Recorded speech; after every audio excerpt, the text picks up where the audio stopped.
प्रिय श्रोताओं, पिछले सप्ताह हम सीख रहे थे कि यदि हम मसीह के साथ साथ चलें तो हमारी प्रार्थना सार्थक होगी। हमारी हर इच्छा को पूरा करने का परमेश्वर का वायदा है। पहले तो सच पर दिमाग से विश्वास करके दिल को मसीह के साथ चलाना और उसके वायदों में आराम करना था, यानी शरण में बैठना था। लेकिन अगली अवस्था में अपनी इच्छा को प्रभु की इच्छा के साथ मिलाना और दिल पर मसीह का पूरा राज्य होना जरूरी है। तभी हम मसीह को प्रभु कह सकते हैं। अब जब दिल व दिमाग तो मसीह के शरण में है, तभी हम प्रभु की आज्ञा मानते व उससे प्रेम करते हैं। लेकिन फिर भी क्या कमी है कि शारीरिक सामर्थ्य, अभिलाषाएं अब भी प्रबल होती हैं। इसका मतलब है कि मसीह में बने रहने के अनुभव में कमी है। क्यों हमारे काम, हमारी बातें जो होनी चाहिए नहीं होती, पर दरअसल विश्वास और आज्ञा मानना एक ही रेलगाड़ी की दो पटरियां हैं जो आशीषों के लिए रास्ता है। दाखलता का दृष्टांत देने से पहले प्रभु ने 3 बार कहा, अगर तुम मुझसे प्रेम करते हो तो मेरी आज्ञाओं को मानो, जो कि 3 प्रकार की आशीषों के लिए इशारा है कि परमेश्वर हमें आज्ञाकारी प्रेम का ताज पहनाएंगे। पवित्र आत्मा हमें निवास करेगा, पुत्र जीव में प्रकट होगा और पिता व पुत्र भी हम में निवास करेंगे। वास्तव में ये निवास 2 भागों में होता है कि एक ऐसी हालत में आए कि मसीह आकर हम में निवास करे और हम उसमें रहें कि हमारा प्राण भी उसे हमारी जगह ले लेने दे कि वह हमारा जीवन बन जाए। बस यही वह दशा है कि वचन लागू होता है कि तुम जो चाहो मांगो, तब हमारा जन्मसिद्ध अधिकार बन जाता है। इसलिए प्रार्थना से पहले हम ये अधिकार पा लें।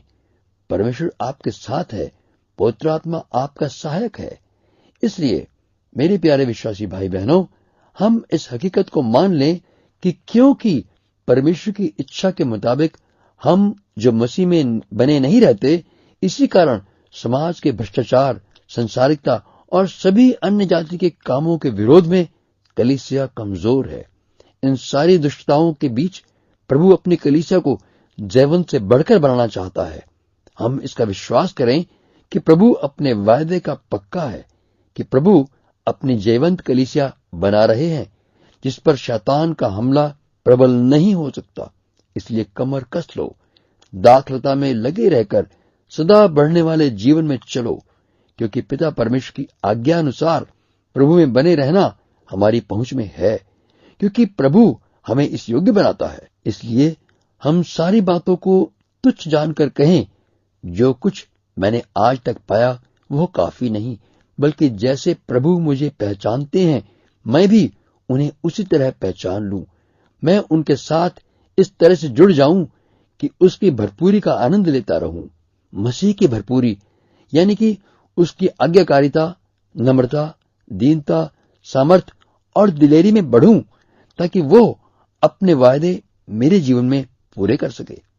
जैसे जैसे हम अपने इस फैसले में पक्के होकर आगे बढ़ते हैं, अपने अधिकार को भी लें, प्रभु की इच्छा में शामिल होने का अधिकार, उसकी इच्छा को पालन करने में बढ़ें ताकि उसके वायदे भी पूरे हों। पवित्र आत्मा की इस शिक्षा को स्वीकार करें, समर्पण करें, तो पवित्र आत्मा हमें परमेश्वर की इच्छा दिखाएगा और तब हम प्रार्थना करेंगे कि उत्तर पाएं।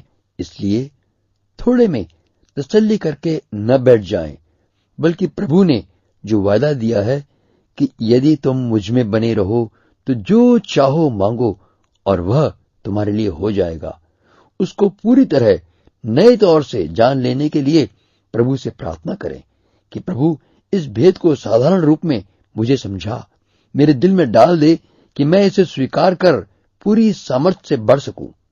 हे मेरे जीवन के स्वामी, मुझ में निवास करो। मेरा जीवन, मेरा सब कुछ आपके लिए है। मैं आप में बना रहूं ताकि आपकी भरपूरी में बढ़ सकूं। सिर्फ सुरक्षा के लिए आप पर भरोसा या आपकी आज्ञा पालन करना ही मेरे लिए काफी न हो, बल्कि हे प्रभु, जैसे आप पिता में रहते हैं वैसे ही मुझ में निवास करें, तभी मैं तसल्ली करूं। मैं विश्वास करता हूं, मुझे पूरा भरोसा है कि आप मेरे सिर्फ आगे पीछे ही नहीं बल्कि मेरे साथ जुड़कर एक हो जाएं। तभी तो प्रभु, जो आपका वचन है कि जो चाहो मांगो को मैं पहचानूंगा, तभी जीवन की भरपूरी और पूरी तरह आपसे जुड़े रहना, पवित्र होते जाना और दृढ़ होते जाने का काम मेरे जीवन में होगा, ताकि मेरी इच्छा से बड़ी बड़ी बातें निकलें और मैं उन्हें आपसे मांगूं कि आप उसका उत्तर दें कि आपकी महिमा हो।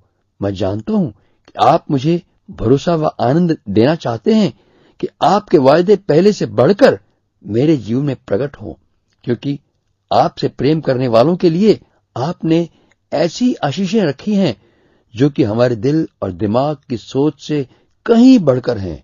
आमीन। प्रिय मित्रों, प्रार्थना को हम अपनी जरूरतों को पूरा करने का जरिया मत समझें। प्रार्थना का उत्तर और वरदान का स्थान हमारे जीवन में पिता की संगति मिलने के सौभाग्य से बढ़कर नहीं है, बल्कि परमेश्वर अपनी कृपा व भलाई प्रकट करने के लिए हमारी प्रार्थना का उत्तर जरूर देता है। हर दिन प्रार्थना का उत्तर मिलना हमारी आत्मिक उन्नति का सबूत है। इसका मतलब है कि हम परमेश्वर की इच्छा के साथ मिलकर अपनी इच्छा को उसी रूप में ढाल लें, जो कि इस बात का सबूत है कि हमें विश्वास है कि परमेश्वर हमारी भलाई ही चाहते हैं और परमेश्वर का स्वभाव यीशु मसीह के नाम के द्वारा हमारे मन में समा गया है। पिता परमेश्वर से जवाब मिलने का अर्थ है कि हमारी प्रार्थना, हमारा विश्वास और हमारी इच्छा पिता परमेश्वर की इच्छा के अनुसार बन गई है। तभी हमारा दिल का गुबार निकलेगा, हमारा आलस्य दूर होगा, जो हम प्रार्थना का उत्तर न मिलने पर दिल को तसल्ली देकर बैठ जाते हैं। तभी हम समझेंगे कि कलीसिया को जो सामर्थी स्थान दिया है वह कैसा है।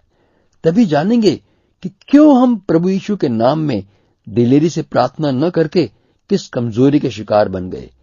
तभी हमारे जीवन में सामर्थ्य के साथ जीवन में आगे बढ़कर आत्मा की भरपूरी के साथ मसीह के साथ एक मन होकर असरदार प्रार्थना का भेद प्रकट होगा, हम समझ सकेंगे।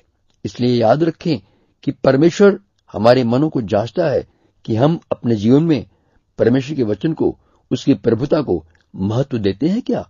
और ऐसे सरगर्म भाइयों बहनों के लिए परमेश्वर अपना वायदा पूरा करने, आशीष देने के लिए हर पल विश्वास योग्य सर्वसामर्थी है। आइए पूरे दिल से, तन व प्राण से परमेश्वर के अटल वचन से जुड़ जाएं कि परमेश्वर की महिमा के लिए हमारी प्रार्थना को उत्तर मिले, उसके वायदे पूरे हों। हम परमेश्वर की आज्ञा पालन करने में उसकी इच्छा को दिल में प्रथम स्थान देने का स्वभाव बना लें, तो 9 निधियां और 12 सिद्धियां पूरी होंगी, 5 उंगलियां घी में होंगी। आपकी प्रार्थना से परमेश्वर की महिमा होती रहेगी। आमीन।